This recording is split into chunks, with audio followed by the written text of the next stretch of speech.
तो यहाँ पे पैर का मतलब क्या होता है, वही जो आप सोच रहे हैं, पैर का मतलब होता है जोड़े, जो कि आपके नहीं होंगे। अब पैर मतलब के पैर, अब जैसे हम बोलते हैं पैर मतलब जोड़े, जोड़े का मतलब क्या होता है, मैं आपको सिंपल आपकी ही लैंग्वेज में बताता हूँ। जैसे मान लो ये आप हो, इमेजिन करना, और ये आपकी क्रश।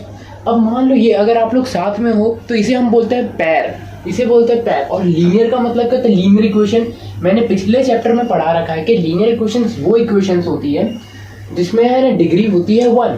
जैसे मान लो इसकी डिग्री 1 होनी चाहिए, वो होगी हमारी लीनियर इक्वेशंस।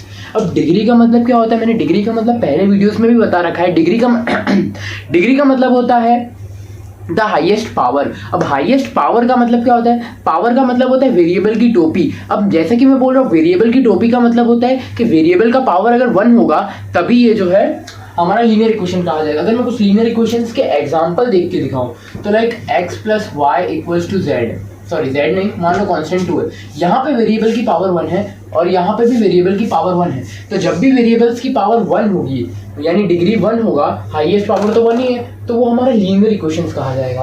अब 2 वेरिएबल्स का क्या मतलब है, 2 वेरिएबल होंगे। वेरिएबल क्या होता है, जो कि डेफिनेट ना हो, यानी कि जिसकी फिक्स्ड वैल्यू ना हो, उसे हम कहते हैं वेरिएबल। ओके, एक सेकेंड। तो हाँ, तो यहाँ पे क्या कहते हैं, कहाँ पे था, हाँ, तो वेरिएबल्स क्या होते हैं, वेरिएबल्स होते हैं जो ऐसे टर्म्स जो कि कांस्टेंट ना हो, जैसे कि x y, और यहाँ पे 2 वेरिएबल्स लिखे हैं। 2 वेरिएबल्स मतलब x और y जो है हमारे कांस्टेंट नहीं है, जिसकी फिक्स्ड वैल्यू नहीं होगी, तो उसे हम बोलते हैं वेरिएबल्स। अब यहाँ पे पूरा चैप्टर का नाम मैंने बता दिया है, और ये है आप और ये आपकी crush.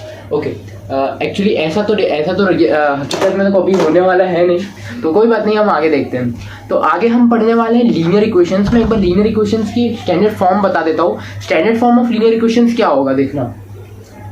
Standard form of linear equations क्या होगा, अगर यहाँ पे पहली बात हमारे पास 2 इक्वेशंस होने वाली है, तो 2 इक्वेशंस को हम सॉल्व करेंगे और हम वेरिएबल्स की वैल्यू फाइंड करेंगे। लाइक अगर मैं पहली इक्वेशन की बात करूँ तो वो कुछ ऐसा होगा, a1x plus b1y equal to c1। यहाँ पे a1 b1 क्या है, a1 b1 जो है वो कोएफिशिएंट्स है। कोएफिशिएंट्स क्या होता है, कोएफिशिएंट्स होते हैं वेरिएबल के आगे वाली टर्म्स को हम कोएफिशिएंट्स बोलते हैं।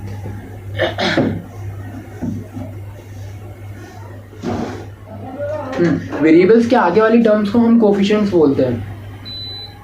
हाँ, वेरिएबल्स के आगे वाली टर्म्स को हम कोएफिशिएंट्स बोलते हैं। जैसे कि यहाँ पे x का कोएफिशिएंट क्या है, x का कोएफिशिएंट है a1, कोएफिशिएंट ऑफ x क्या है, वो है हमारा a1, and coefficient of y क्या है, वो है हमारा b1। ओके,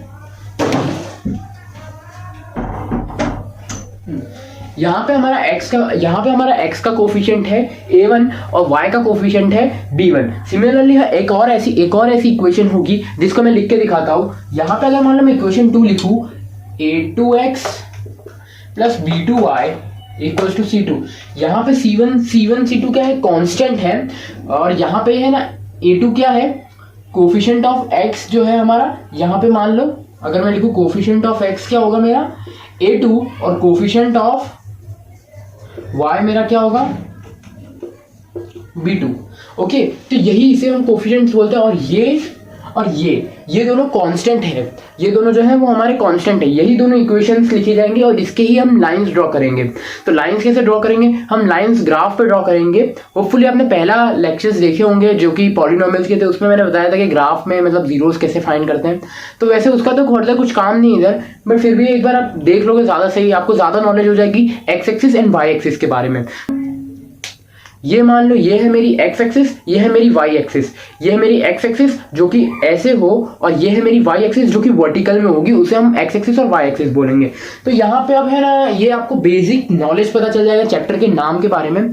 और अब मैं पढ़ाने वाला हूँ कि हम सोल्यूशंस कैसे फाइंड करेंगे। सोल्यूशन होता क्या है, कॉमन पॉइंट। सिंपल अगर अब मैं बोलूँ सॉल्यूशंस क्या होते हैं, कॉमन पॉइंट। अब देखना मैं इसके बाद बताने वाला हूँ सॉल्यूशंस क्या, अब इसके बाद मैं आपको बताने वाला हूँ कि कितने टाइप्स के सॉल्यूशंस हम निकाल सकते हैं। जैसे कि मैं कुछ बताऊँ, यहाँ पे इससे हटा देते हैं तो ओके, जो चीज़ हकीकत नहीं है उसे क्यों ही लिखना। हाँ, तो यहाँ पे एक काम करते हैं हम, यहाँ पे अब मैं बताता हूँ कि कितने टाइप्स के हम सॉल्यूशंस देखेंगे। अगर मान लो यहाँ पे एक तो होगा यूनिक सोल्यूशन, हमारा एक होगा यूनिक सोल्यूशन, एक होगा इन्फिनिटली मेनी सॉल्यूशंस और एक होगा नो सोल्यूशन। अब ये सब जो मैं x plus y is equal to constant something लिख रहा हूँ, ये सब है ना हम कब लिख सकते हैं, ये लाइंस फॉर्म करती है भाई। देखो लाइंस कैसे फॉर्म करती है, मैं एक छोटा सा एग्जांपल लेके दिखा देता हूँ कि कैसे ये लाइंस फॉर्म कर रही है। मान लो मैं यहाँ पे लिख देता हूँ एक equation x plus y for, अगर मैं यहाँ पे लिखूँ, यहाँ पे अगर मैं डाल दूं हेडिंग बेसिक नॉलेज,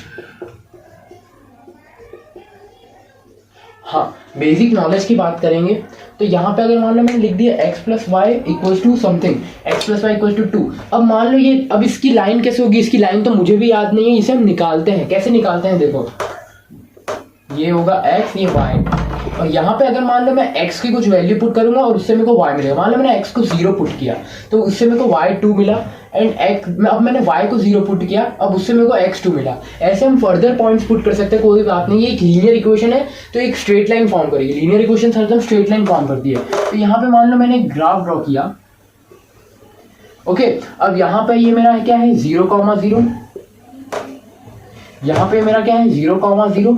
अब यहाँ पे मेरे को चाहिए 2 तक जाना है मेरे को y में, मतलब यहाँ पे अगर मेरा 1 होगा और यहाँ मेरा 2 होगा, यहाँ पे मैं y एक्सिस पे 2 तक जा रहा हूँ और सिमिलरली मेरे को x एक्सिस पे भी 2 तक जाना है। ये मेरा 1 एंड ये मेरा 2। यहाँ पे अगर आप ग्राफ पे प्लॉट करोगे तो ज्यादा अच्छी तरह प्लॉट होगा। तो यहाँ पे पहले एक देख लेते हैं। यहाँ पे x मेरा जो एक पॉइंट आ रहा है वो मेरा आ रहा है 0,2 एंड एक पॉइंट आ रहा है मेरा 2,0। तो यहाँ पे 2 पॉइंट्स मिल रहे हैं 0,2 एंड 2,0। तो यहाँ पे पहला पॉइंट है 0,2, मतलब x एक्सिस पे 0 है और y एक्सिस पे 2 है, मतलब ये रहा कोई पॉइंट। और सिमिलरली ओके हाँ, और सिमिलरली 2,0 यानी कि x पे मेरा 2 है एंड y पे मेरा 0 है, मतलब ये वाला कुछ पॉइंट होगा। मैं यहाँ पे ड्रॉ कर रहा हूँ ये वाला कुछ,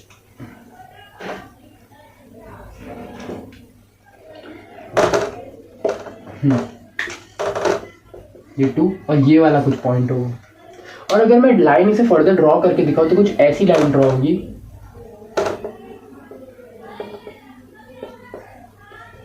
एक स्ट्रेट लाइन ड्रॉ होगी। अगर मैं फिर भी इसे एक बार ड्रॉ करके दिखाऊं तो कुछ ऐसी, एक ऐसी स्ट्रेट लाइन ड्रॉ होगी। और ऐसे ही इसी स्ट्रेट लाइन को हम बार बार ड्रॉ तो नहीं करेंगे, इसलिए हम इसको x लीनियर इक्वेशंस के फॉर्म में हम दिखाते हैं। तो अब इसे हम फर्दर टॉपिक पढ़ते हैं आगे, तो जो कि टॉपिक का नाम क्या होने वाला है, अब हमारा टॉपिक का नाम होगा कि कितने टाइप्स के सोल्यूशन होते हैं, टाइप्स ऑफ सोल्यूशन होगा हमारा नेक्स्ट टॉपिक का नाम। तो चलो शुरू करते हैं।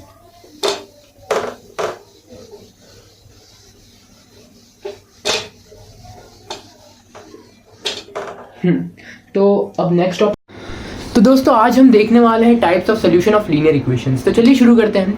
ये वाला टॉपिक काफ़ी ज़्यादा इंटरेस्टिंग होने वाला है, बिकॉज ये सारा टॉपिक जो है वो रियल लाइफ से काफ़ी ज़्यादा लिंक होने वाला है आपके। तो पहला जो टॉपिक है टाइप्स ऑफ सोल्यूशन। तो टाइप्स ऑफ सोल्यूशन में पहला आता है हमारा इंटरसेक्टिंग सोल्यूशन। अब जब भी इंटरसेक्टिंग की बात करते हैं, जैसे कि मैंने मेरा इंट्रोडक्शन वाली वीडियो में बताया था, जो कि इसके जस्ट पहले था, इंट्रोडक्टरी वीडियो में मैंने क्या कहा था कि 2 लाइंस जो होंगी वो x और y के फॉर्म में होंगी, यानी कि कुछ ऐसा होगा। मान लो यानी ये कोई लाइन है x plus y equals to 2 और ये कोई लाइन है x minus y equals to 4। अब ये दोनों लाइन जहाँ पे भी इंटरसेक्ट करेंगी वो हमारा होगा कॉमन पॉइंट, यानी कि सोल्यूशन।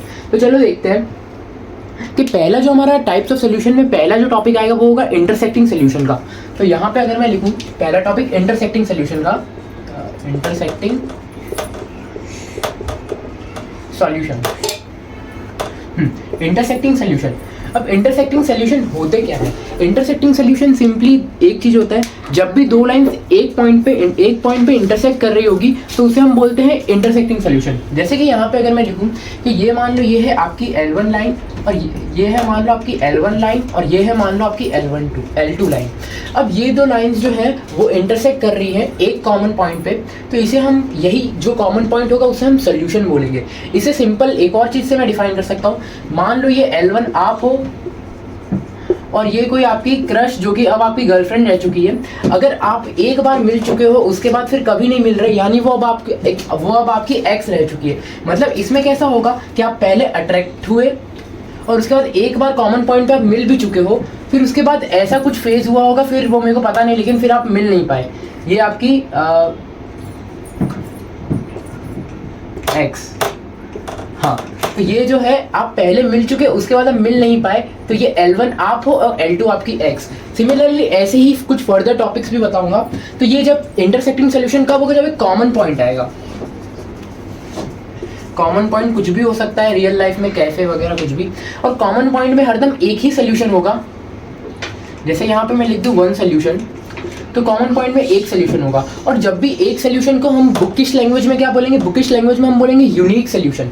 अब यूनिक सोल्यूशन तो रियल लाइफ में भी होता है, जैसे कि कुछ यूनिक चीज़ हुआ होगा तभी वो नहीं है आपके साथ अभी, तो यूनिक सोल्यूशन मतलब होता है कुछ अलग। यूनिक मतलब एक सोल्यूशन, सिंपल। यूनिक को हमारे क्लास 10 में 1 ही बोलते हैं। यूनिक का मतलब तो होता है कुछ अलग, बट यहाँ पे यूनिक का मतलब 1 ही मानेंगे, क्योंकि मैथ्स के इसमें पूरे बुक में हमें यूनिक सोल्यूशन करके ही डिफाइन हुआ है। अब इसके बाद इंटरसेक्टिंग सोल्यूशन में क्या होगा, 2 लाइन सिर्फ इंटरसेक्ट कर रही होगी। जैसे ये मार्कर में बताऊँ, ये एक लाइन L1 है और ये एक लाइन L2 है, ये इंटरसेक्ट कर रही है, तो जो एक पॉइंट बन रहा है उसे हम बोलेंगे कॉमन पॉइंट, वही हमारा 1 सोल्यूशन कहा जाएगा। अब इंटरसेक्टिंग के बाद इसके कुछ फर्दर जब हम सॉल्यूशंस देखेंगे, यानी कि जब हम है ना इक्वेशंस देखेंगे, तो क्या हम है ना हर टाइम लाइन ड्रॉ करते रहेंगे? नहीं, हम लाइन नहीं ड्रॉ करेंगे, हमें इक्वेशंस के थ्रू ही पता चल जाएगा वो इंटरसेक्टिंग है या नॉन इंटरसेक्टिंग है। सिंपल, जब भी अगर मान लो इंटरसेक्टिंग लाइन होगी तो ये आपको देखना है, ये 2 लाइन है, मान लो L1 लाइन को मैं यहाँ पे ऐसे रिप्रेजेंट करता हूँ, A1x1 A1x plus A2x equals to C1। यहाँ पे A1 और A2 क्या है, सॉरी यहाँ पे Y आएगा। A1 और A2 क्या है, A1 है हमारा, यहाँ पे B आएगा। यहाँ पे A1 है मेरा कोफिशिएंट ऑफ X और B1 है मेरा कोफिशिएंट ऑफ Y। और सिंपल अगर मैं L2 लिखूंगा तो L2 मेरा है A2x plus B2y equals to C2। यहाँ पे C1 और C2 मेरे कांस्टेंट है, A2 है मेरा कोफिशिएंट ऑफ X और B2 है मेरा कोफिशिएंट ऑफ Y। यहाँ पे L1 और L2 जो है वो हमारे लाइंस। अब मैं इसको रिप्रेजेंट कैसे करेंगे, यहाँ पे मेन यहाँ पे यही वाला टॉपिक है जहाँ पे हमें क्वेश्चंस पूछे जाते हैं। हमें चेक करना है कि वो इक्वेशन इंटरसेक्ट हो भी रहे हैं कि नहीं भी हो रहे हैं, वो इक्वेशंस इंटरसेक्ट हो भी रहे हैं कि नहीं हो रहे हैं। तो हम कैसे चेक करेंगे, सिंपल इसका होगा A1 upon A2 equals to B1 upon B2 equals to C1 upon C2। यहाँ पे जब भी अगर मान लो A1 upon A2 equals to B1 upon B2 not equal आवे, ये दोनों नॉट इक्वल आवे, अब जब ये दोनों नॉट इक्वल होंगे तो इससे हम गिनेंगे ही नहीं। मेनली आपको देखना है, अगर ये नॉट इक्वल आ जाएंगे तो ये जो होगा ये इक्वेशन इंटरसेक्टिंग कही जाएगी। और वहीं पे अगर मैं नेक्स्ट बताऊं, नेक्स्ट हमारा है इंटरसेक्टिंग सॉल्यूशंस के बाद होगा हमारा जब है ना इनफाइनाइट सॉल्यूशंस होंगे।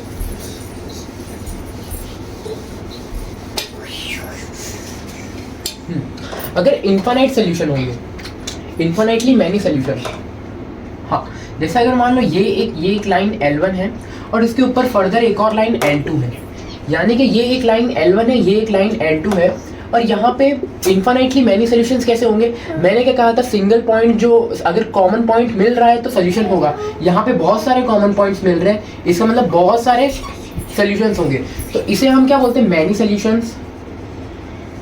मैनी सॉल्यूशंस आएंगे, और मैनी सॉल्यूशन को बुकिश लैंग्वेज में बोलेंगे इनफाइनाइटली मैनी सॉल्यूशन, यानी इनफाइनाइट सॉल्यूशंस भी बोल सकते हैं। और ऐसी लाइन जो कि एक के ऊपर एक चढ़ जाए तो उसे हम बोलते हैं कोइंसिडेंट लाइन। ये लाइन को क्या कही जाएंगे, कोइंसिडेंट लाइन। हाँ, इसे हम बोलेंगे कोइंसिडेंट लाइन।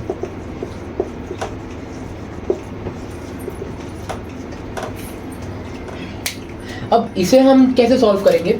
अब इसे सिमिलरली हमें 2 इक्वेशंस दी जाएंगी, जैसे कि L1 अगर जब भी मैं L1 की बात करूँ तो ये स्टैंडर्ड इक्वेशंस याद ही होनी चाहिए आपको।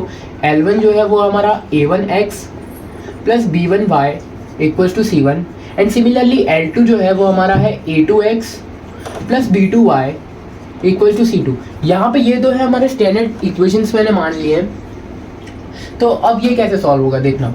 अब यहाँ पे यहाँ पे है ना, इसके लिए हम फर्दर चेक कैसे करेंगे, जब A1 upon A2 equals to B1 upon B2 हो और ये equals to C1 upon C2 हो, जब ये तीनों इक्वल आ जाएंगे तो ये जो है हमारा हो जाएगा कोइंसिडेंट लाइन, यानी इन्फिनिटली मैनी सोल्यूशन। अब ये इन्फिनिटली मैनी सोल्यूशन होगा। अब यहाँ पे एक फर्दर एग्जांपल देखते हैं।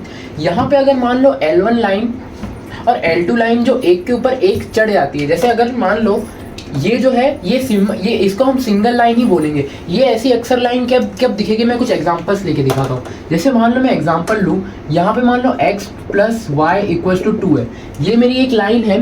और सिमिलरली एक और लाइन में लूँ 2x + 2y = 4। जब ऐसा कोई सिचुएशन होगा, यानी कि a1 क्या है मेरा, a1 है 1, यहाँ पे a1 क्या है आगे वाला कोफिशिएंट, और a2 क्या है, जैसे अगर मैं लिखूँ यहाँ पे a1 है मेरा 1, a2 है मेरा 2, और सिमिलरली b1 है मेरा 1 और b2 है मेरा 2 और c1 है मेरा 2 एंड c2 है मेरा 4। अब यहाँ पे मैं रेशियोज लिखूंगा तो मेरा रेशियो सेम ही आएगा। जैसे अगर a1/a2, b1/b2 और c1/c2 का मैं रेशियो लूँ, तो यहाँ पे अगर मैं रेशियो लूँ इनका, तो ये मेरा आ रहा है 1/2 = 1/2 = 2/4, एंड 2/4 को अगर मैं फर्दर सिंप्लीफाई करूंगा तो ये मेरा 1/2 ही आ जाएगा। तो ऐसा कब होगा, जब यहाँ पे ये तीनों इक्वल होंगे, और ये तीनों इक्वल दिख भी रहे हैं। ये हम कैसे पहचान सकते हैं, जब भी अगर मान लो यहाँ पे मैं कोई k कांस्टेंट का मल्टीप्लाई कर दूंगा तो ये फर्दर इसके जैसी ही लाइन बनती रहेगी। यहाँ पे अगर मैं 2 को कॉमन ले लूँ तो यहाँ पे ये मेरा यही इक्वेशन आ जाएगा। मतलब सिंपल मैंने इसे 2 से मल्टीप्लाई किया है। ये लाइन की ये जो अगर मान लो ये मेरा लाइन L1 है, ये मेरा लाइन अगर L1 इतना ये 2 से मल्टीप्लाई करने का मतलब क्या होता है, मान लो ये कोई लाइन मेरा L1 है होगा, जैसे मैंने यहाँ पे अगर ये मेरा लाइन L1 है और मान लो L2 लाइन जो है वो इसका दुगना है, तो यहाँ से लेके जस्ट इसका दुगना बना दूंगा मैं, तो वो मेरा L2 हो जाएगा। बट एक्चुअली ये तो कॉमन पॉइंट्स में इन्फिनिटली, यहाँ पे तो इन्फिनिट पॉइंट्स आ जाएंगे। बट सिंपल ये हम क्लास 12 के वेक्टर्स चैप्टर में पढ़ते हैं कि कैसे लाइंस को हम मल्टीप्लाई करके दुगनी लेंथ कर सकते हैं। उसका मल्टीप्लिकेशन यानी कांस्टेंट से मल्टीप्लाई होना ही उसकी लेंथ को रिप्रेजेंट करता है। तो अब इसके बाद एक और आता है जो कि हमारा होता है थर्ड, जिसमें है ना सोल्यूशन मिलेगा ही नहीं।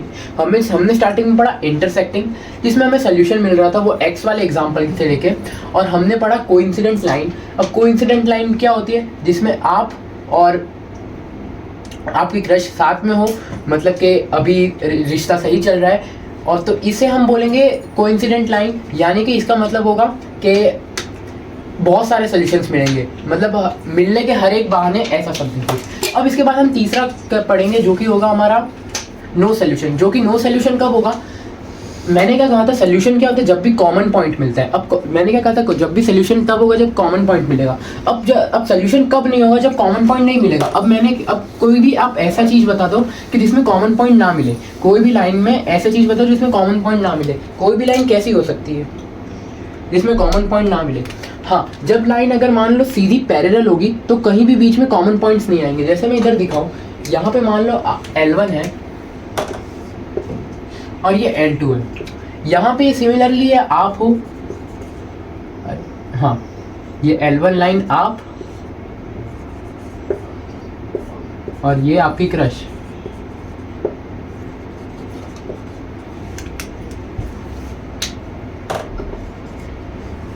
तो यहाँ पे आप और ये आपकी क्रश है, यहाँ पे आप सेम क्लास में हो लेकिन आपका कहीं भी मिलाप नहीं हो पा रहा है, यानी कहीं भी आप कोई कॉमन पॉइंट नहीं आ पा रहा है।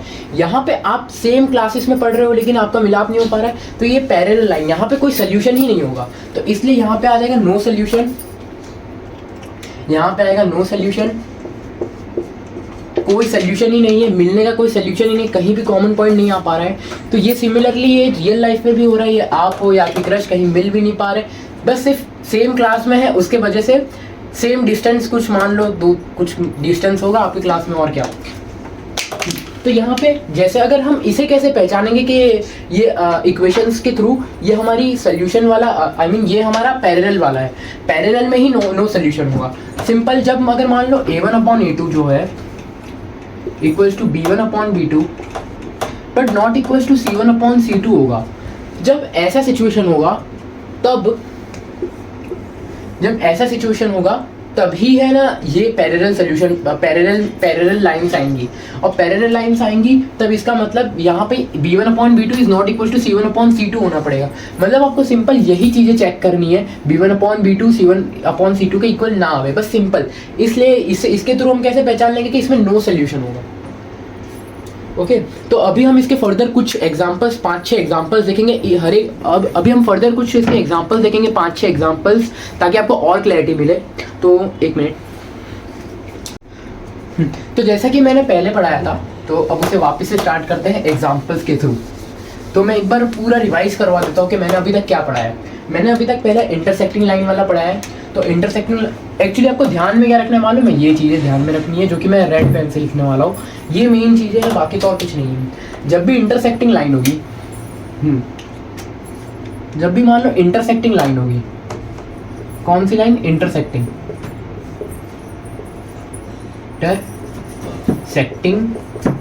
लाइन्स। इंटरसेक्टिंग लाइन्स में क्या होगा, A1/A2 is not equals to B1/B2, A1/A2 is not equals to B1/B2 हो जाएगा। और सिमिलरली अगर मान लो कि इंटरसेक्टिंग लाइन नहीं है, और कौन सी लाइन है? Coincident line.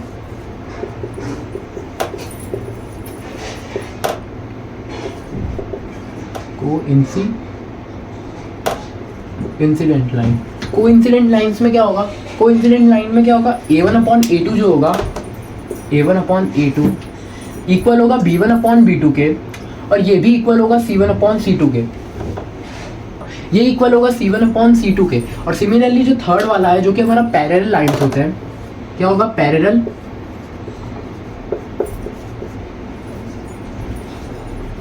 क्या होगा हमारा? Parallel lines. अब पैरेलल लाइंस में क्या होगा? सिमिलरली ये जो लास्ट वाला है वो नॉट इक्वल होगा। मेनली आपको ये चेक करना है जो मैं नॉट इक्वल कर रहा हूँ, B1/B2 is not equal to C1/C2। ये कुछ ऐसा होगा। तो ये हमारा पैरेलल लाइंस। अब इसके ऊपर ही हम कुछ 5-5 एग्जांपल्स यानी 15 एग्जांपल्स देखेंगे कि क्या ये होगा कि नहीं। तो अगर मान लो मैं पहला एग्जांपल लिखूँ इंटरसेक्टिंग लाइंस के ऊपर, इंटरसेक्टिंग लाइंस के ऊपर अगर मैं पहला एग्जांपल लिखूंगा, मान लो कुछ ऐसा है। और एक और चीज़, ये हम तभी जनरली चेक करते हैं। एक और इम्पॉर्टेंट बात मेरे दिमाग में आई कि ये हम तभी चेक करते हैं जब हमारा इक्वेशन जो होगा वो स्टैंडर्ड फॉर्म में होगा। अब स्टैंडर्ड फॉर्म का क्या मतलब है? वही जैसे कि स्टैंडर्ड फॉर्म का ये मतलब होता है, जैसे स्टैंडर्ड फॉर्म में इक्वेशंस होना। अब स्टैंडर्ड फॉर्म में इक्वेशंस होने का मतलब क्या होगा? जब A1x, यानी कि अगर मैं लिख दूँ AX + BY equal to C, यानी कि जो कांस्टेंट टर्म जो होगी, कांस्टेंट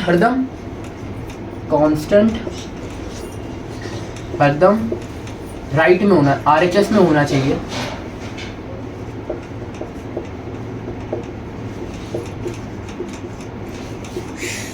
जब भी हमारा कांस्टेंट राइट हैंड साइड में होगा और हमारा जो वेरिएबल वाले टर्म है वो लेफ्ट हैंड साइड में होंगे, तो इसे हम स्टैंडर्ड फॉर्म लिखते हैं। यही मेनली ये दो चीज़ें जो अभी तक मैंने पढ़ाई, यही क्वेश्चंस में जनरली पूछी जाएगी कि आपको कुछ भी करके कांस्टेंट को राइट साइड में रखना है एंड जो वेरिएबल वाले टर्म्स हैं उनको लेफ्ट साइड में रखना है, तो ही हमारा स्टैंडर्ड इक्वेशंस माना जाएंगे। तो मैं इसे अभी रखता हूँ, ये दिमाग में आप रख लो, तब तक मैं रफ कर देता हूँ। होपफुली आपने स्क्रीनशॉट या फिर नोट तो कर ही लिया होगा।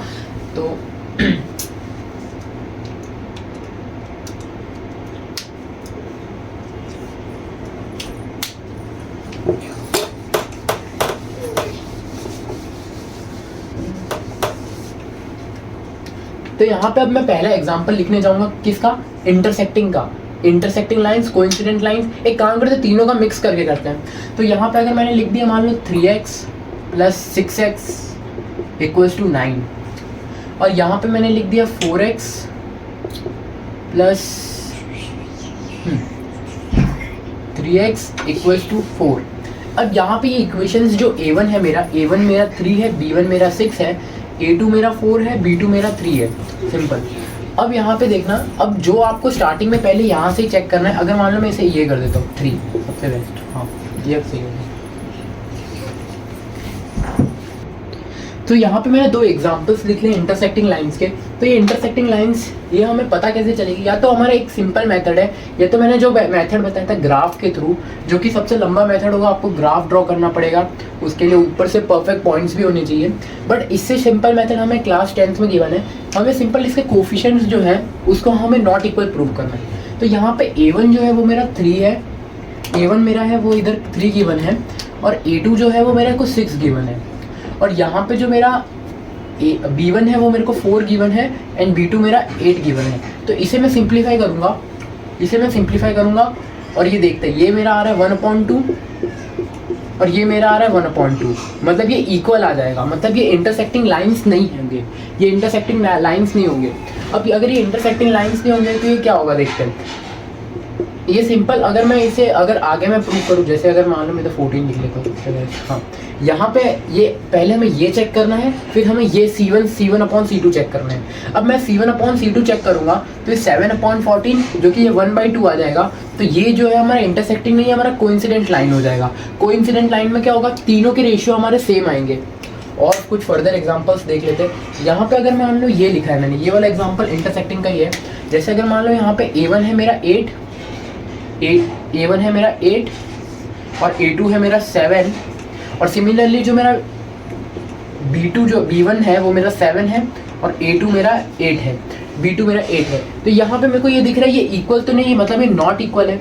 ये जब नॉट इक्वल कहेंगे, जब A1/A2 is not equal to B1/B2 होगा तो वो हमारा इंटरसेक्टिंग लाइन्स होगा। ये मतलब ये जो है ये मेरा इंटरसेक्टिंग लाइन्स ही, मतलब इसका कोई एक सोल्यूशन होगा। और यहाँ पे ये मैंने 14 इसलिए लिखा, वरना ये कोई फर्दर है ना क्लास 11th या 12th में आता है वो कॉन्सेप्ट, जो कि अभी काम का नहीं है, ये उस लाइन्स में कैटेगरी में चले जाता अगर मैंने यहाँ पे कोई और नंबर लिखा। इसलिए मैंने इधर 14 लिखा ताकि ये दोनों इक्वल आ जाए और ये कोइंसिडेंट लाइन के कॉन्सेप्ट में आ जाए, मतलब इसके इनफाइनाइट सोल्यूशन हो सकते हैं। तो इसके जैसे कि ये इंटरसेक्टिंग लाइन होगी, यस ये इंटरसेक्टिंग लाइन है, ये इंटरसेक्टिंग लाइंस नहीं है, ये क्या है, ये हमारी कोइंसिडेंट लाइंस है। और कुछ फर्दर एग्जांपल्स लेते हैं।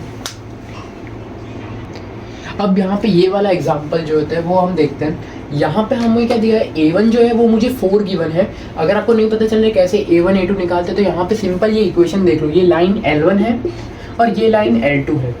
ये L1 जो है उसका A1 पार्ट जो कि X से जुड़ा हुआ है वो मेरा 4 है। अगर मैं एक बार लिख के भी दिखा दूँ, A1 मेरा 4 है और जो A2 है वो मेरा 7 है, और सिमिलरली जो मेरा B1 है वो मेरा 7 है एंड जो मेरा B2 है वो मेरा 3 है। तो यहाँ पे अगर मैं रेशियो लूँगा, यानी कि मैं अगर इसका रेशियो लूँगा A1/A2 B1/B2, तो ये मेरा आ रहा है 4/7 इक्वल्स टू 7/3। बट ये इक्वल्स टू नहीं है, मतलब ये नॉट इक्वल्स टू है, मतलब ये इंटरसेक्टिंग लाइंस होंगे। तो इसका क्या होगा, इंटरसेक्टिंग लाइन से मतलब ओनली वन सोल्यूशन आएगा। वैसे ये इस चीज़ में आपको सोल्यूशन निकालने नहीं, बस आपको चेक करना है कि कितने सोल्यूशंस आएंगे। तो ये इंटरसेक्टिंग लाइंस है, मतलब ओनली वन सोल्यूशन। अगर मैं कुछ और एग्जांपल लेके दिखाऊं,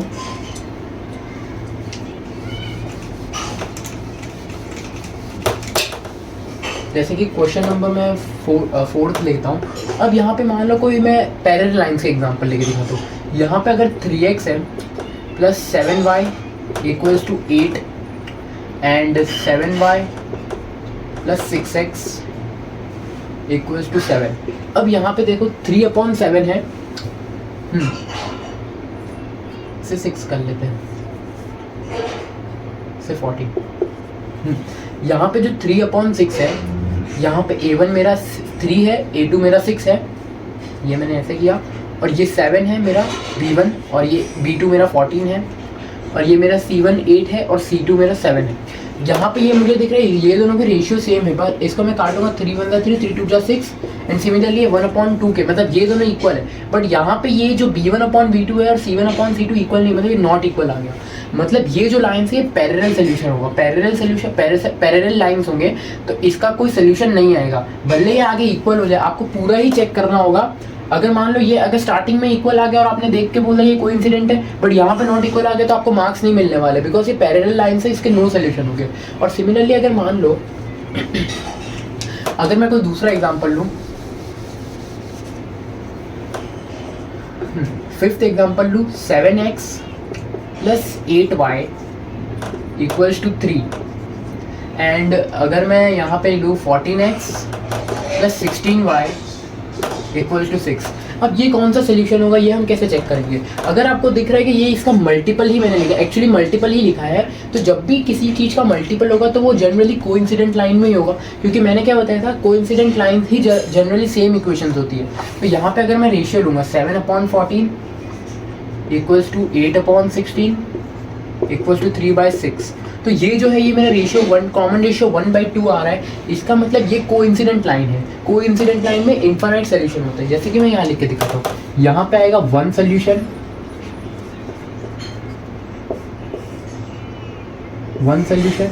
एंड यहाँ पे मेरा आएगा इनफाइनाइट सोल्यूशन, और यहाँ पे मेरा आएगा नो सोल्यूशन। आप बस ये चीज़ को ध्यान दो, यहाँ पे मेरा इंटरसेक्टिंग में आएगा 1 सोल्यूशन, ये 1 जैसा दिख रहा है तो 1 सोल्यूशन, और यहाँ पे कोइंसिडेंट में आएगा तो मेरा इन्फिनिट सोल्यूशन, और पैरेलल लाइंस में आएगा तो उसमें नो सोल्यूशन, क्योंकि पैरेलल लाइंस में नो सोल्यूशन। और वैसे भी ये देखने वाली चीज़ें ये समझ पड़ ही जाता है कि इंटरसेक्टिंग लाइंस में जब अगर कोई चीज़ इंटरसेक्ट होगी तो हमें एक कॉमन पॉइंट मिलेगा, इसका मतलब उसका एक ही सोल्यूशन होगा। और सिमिलरली अगर कोइंसिडेंट लाइन है, कोइंसिडेंट मतलब लाइन का मतलब क्या होगा, एक के पीछे एक छुप जा रही है, एक के पीछे एक छुप जाएगी तो कोई सोल्यूशन नहीं मिलेगा, इसका मतलब इनफाइनाइट, मतलब कोई सोल्यूशन मिलेगा मतलब कि इसका मतलब ये एक जो लाइन पे जो है इनफाइनाइट पॉइंट्स मिलेंगे, इनफाइनाइट पॉइंट्स मिलेंगे मतलब इनफाइनाइट मैनी सोल्यूशन होगा। और अगर दो लाइन पैरेलल हो जाएंगी तो कोई सोल्यूशन नहीं होगा, नो सोल्यूशन हम इसे बोल देंगे, क्योंकि यहाँ पे कोई भी कॉमन पॉइंट मिल ही नहीं रहा है। वही जो एग्जांपल मैंने बताया था। अब हम इसके जो फर्दर एग्जांपल जो है वो एक्सरसाइज में देख लेंगे, बिकॉज इसके ये वाले चैप्टर के लगभग 8 या 10 एक्सरसाइजेस हैं, तो हम उसमें ही इसके एग्जांपल्स देख लेंगे। तो अभी मैं कुछ क्वेश्चंस करवा देता हूँ जो कि काफ़ी अच्छे क्वेश्चंस हैं, मेनली CBSE और GSEB के बोर्ड के प्रीवियस ईयर क्वेश्चंस है जो कि मैं लेके आया हूँ। तो यहाँ पे अभी क्वेश्चन